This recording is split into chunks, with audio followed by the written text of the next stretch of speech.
This is an excerpt from our What Comes Next mini film fest, hosted by Nick Davis, in which we discuss what happens after we die. I'd really like to see that on film in a Bardo state, because those because you're not necessarily sure when you're in them, but when you look back at them, you're just like, that was such a great moment. That was such a bad moment. That was, you can really objectively look through your life, essentially. And that's what I like, that transition from life to death. Like, if you could do that, oh, that'd be so cool, just to be able to sit back and see these moments. Speaking of, that is kind of the premise of Defending Your Life, the next movie we're going to talk about, from 1991, directed and starring Albert Brooks, along with Meryl Streep. It's all about kind of supposedly what happens after death. Again, a very bureaucratic kind of approach, but also a very open-ended approach that deals specifically with reincarnation, that there's not necessarily a heaven or hell. There's more of a utility to human existence, at least our spiritual existence, that your soul can be reincarnated if it has the potential to learn more and become better.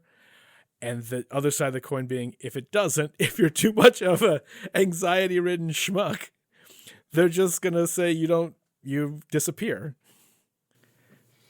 And it's all about Albert Brooks' character kind of ending up in, is it called Judgement City? Judgment City, yeah. He gets hit by a bus in the beginning. He's an ad guy. He gets hit by a bus because he drives into it trying to reach for CDs in his car. While listening to Barbra Streisand. Yeah. It's fantastic. Just quick little opening of a movie. And so he gets hit by a bus, shows up in Judgment City. Everyone's wearing white robes. Tupas. And this is probably one of the notes I made, was this is one of the most 80s movies that ever 80s. It's just stuck in this perfect example of 80s technology and saying, oh, in heaven where everything's perfect, we are meeting the standards of 1989, even though this was made in 91. But it's great. He goes in and meets his lawyer, more or less, Rip Torn, who is spectacular in this movie. He's tearing up this movie. Oh, so He's good. having the best time, and I'm having a great time with him. Yeah, absolutely. And he's having such a great time because that's what makes Albert Brooks even more anxious. Yes. Everyone having a good time here is making Albert Brooks' character, who seems to be riddled with anxieties and fears, basically the kryptonite of reincarnation. Yes. Is having to face replays of selected scenes from his life to be evaluated on how courageous a soul he has, how smart and capable of learning he is, and whether or not he's worthy of being reincarnated. I liked how you said, when you get to see the expansive existence and your place in it, you're just a speck in like the vastness of who we are. And this movie goes even further and says you have like 5 to maybe 10 days or 5 to 10 scenes from your life that we're going to use to audit how worthy you are of going back and trying again. Yeah, how well you faced fear. Because it seems to be all it's all about fear. Were you able to face your fear? If you still had fears left over, then you have to go be reincarnated until your fears are no longer there. And it's fun because Meryl Streep's character is definitely put there to be a juxtaposition to Albert Brooks' character. She seems to be fearless, full of joy, brimming over with it. Yeah. We get to sit in on one of her adjudications. I guess there's a prosecutor and defendant and 2 judges, and they're just watching scenes. And in her room, everyone's having a great time. Everyone's really happy. There's no animosity between the 2 sides. They're all just watching her save her kids from a burning house, then running back in to get the dog. And they're all just laughing, oh, wow, you're so perfect. And Albert Brooks is standing there like, I'm screwed. Yeah, there's a scene in the sushi restaurant, because the whole point of Judgment City 2 is like, you can eat all you want, and it's the best food you ever had. That makes okay. So like I said before, we were talking about what we think is going to happen after death, and I said I am perfectly content with there being nothing, like going to bed, just close your eyes, go to sleep, everything goes black, and you don't exist anymore. I wouldn't mind a stopover in Judgment City if I can eat all that I want gain no weight, and everything tastes more exceptional than it ever could in reality. Yes. No, it sounds spectacular. But there's this one scene where he's in a sushi restaurant. Yes. And they ask him, well, how many days do you have? And he says, like, no, I think it's 9. He goes, 9. And they go, oh, you should have more sake. Like, Yeah. The more days you have, the worse it is. And he's sitting next to this guy who coined the phrase, all nude instead of just nude. Yeah. And he's supposed to be like Yeah. this Larry Flint character, and he's got 15 days that they're looking at. So it's like there's no way he's moving on. And They're trying to find something good about this guy. yeah.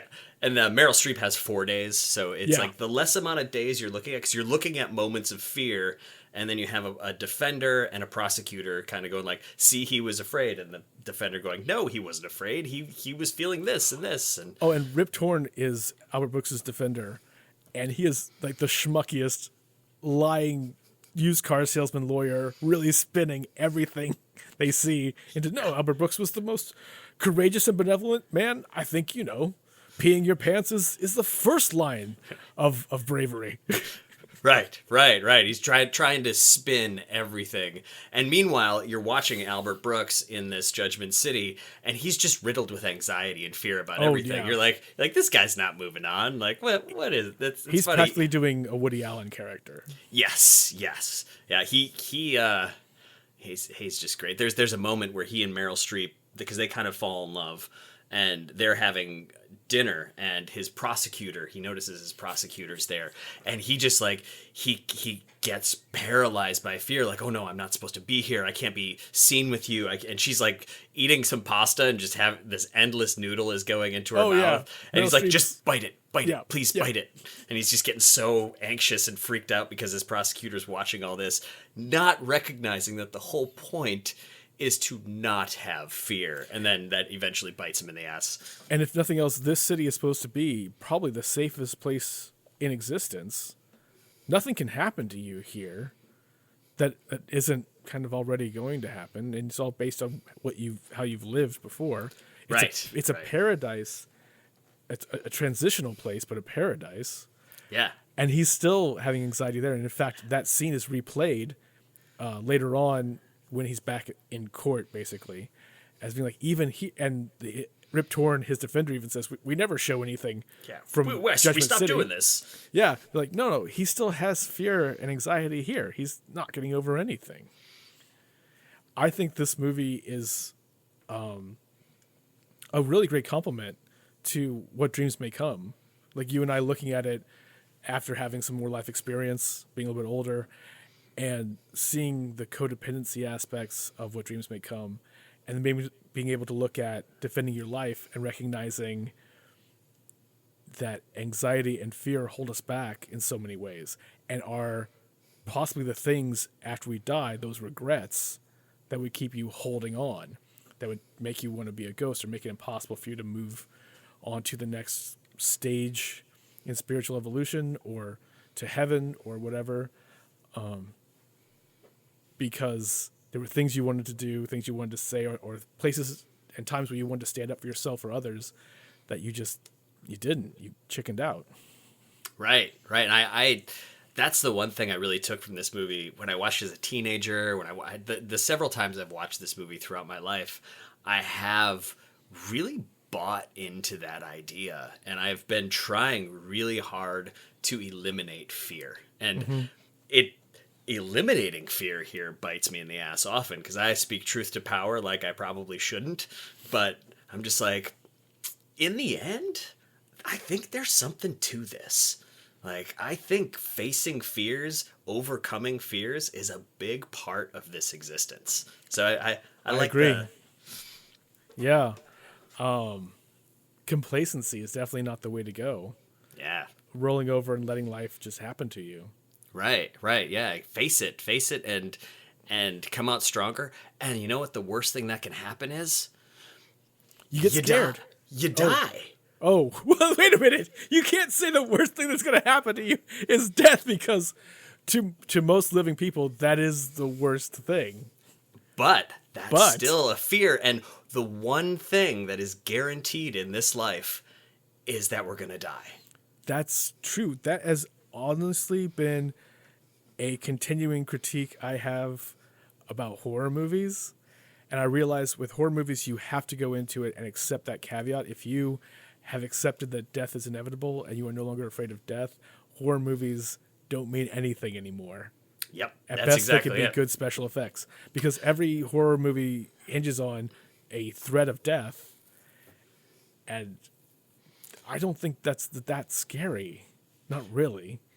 Right, exactly. And I did a mushroom journey, like a crazy mushroom journey, by myself, and blindfold, headphones, the whole deal. Went out into outer space, that whole thing. 5 grams and a tea. It was wild. It was wild. But I learned the one thing that I was told during this mushroom journey, because I kept entering bodies, like different lives I had, and every time I entered a body, it was just like woo, like it felt so awesome. And what I was told was that feeling of bliss, that scream of bliss and a scream of fear are so close to each other that a lot of people confuse the two. So they seek out those like horror movies and serial killer documentaries because they are confusing fear, that feeling of fear that they get, with a feeling of bliss, because they're very similar. Well, but they're completely different. I would imagine it's a shocking reaction. Right. Or when you see something that scares you, it's like, it's that same similar thing. Right.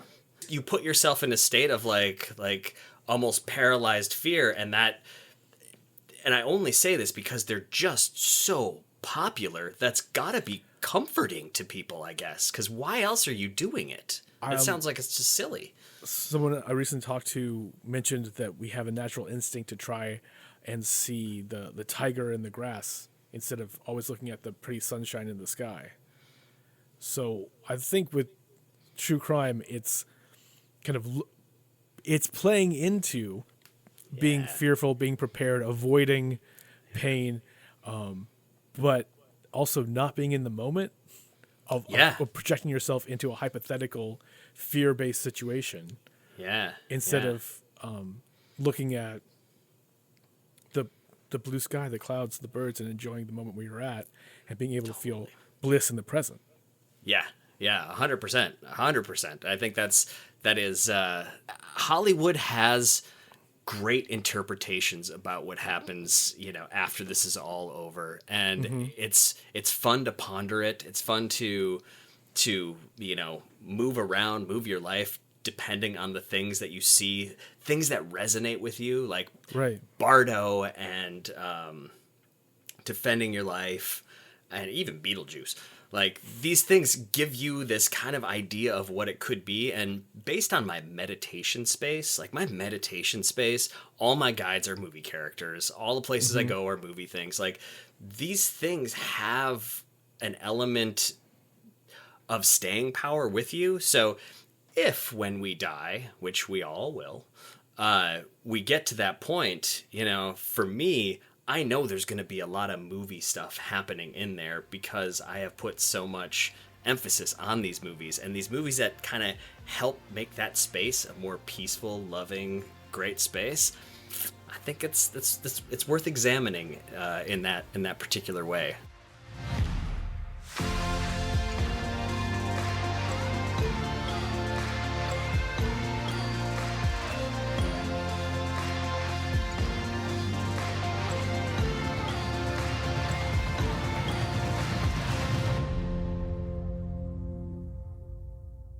They always used to say death and taxes, but, with all the billionaires out there right now, it's like apparently taxes aren't really a thing, so it's just death. Oh,